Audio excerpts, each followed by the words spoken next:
प्रणाम भाई लोग। आज रुआ सबके प्यार दुलार आशीर्वाद के बदौलत ये भोजपुरी इंडस्ट्री में ऐसा कीर्तिमान स्थापित भइल बा। आज हेलो कौन 800 मिलियन व्यूज क्रॉस कर गई।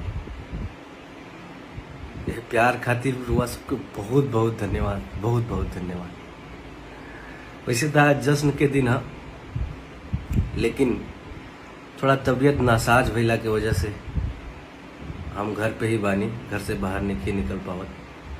हमें जैसे बड़ भाई आशीष वर्मा जी के, स्नेह उपाध्याय जी के, सोनू वर्मा जी के, आशीष यादव जी के और पूरा टीम के, हेलो कौन के पूरा टीम के बहुत बहुत धन्यवाद देता नहीं और बहुत बहुत बधाई देता नहीं।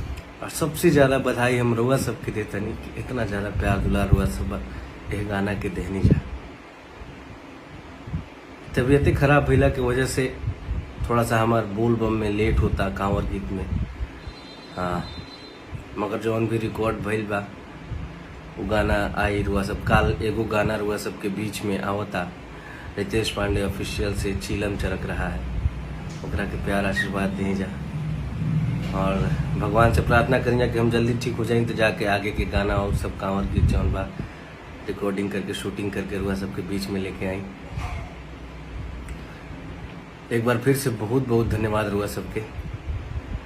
और हम रुआ सबसे रिक्वेस्ट करब कि ऐसे ही प्यार दुलार एक बारी और झोंकी जा आ हेलो कौन की 1000 मिलियन तक लेके जाए जा, ताकि भरी हमनी के जाके सीना ठोक के कह सकी जा कि हमनी के भोजपुरियो इंडस्ट्री में 1 बिलियन के एगो गाना बाटे।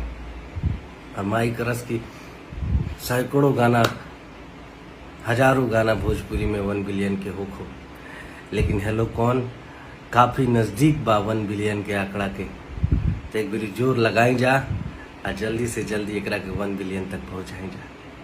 बहुत बहुत धन्यवाद भैया लोग, प्रणाम।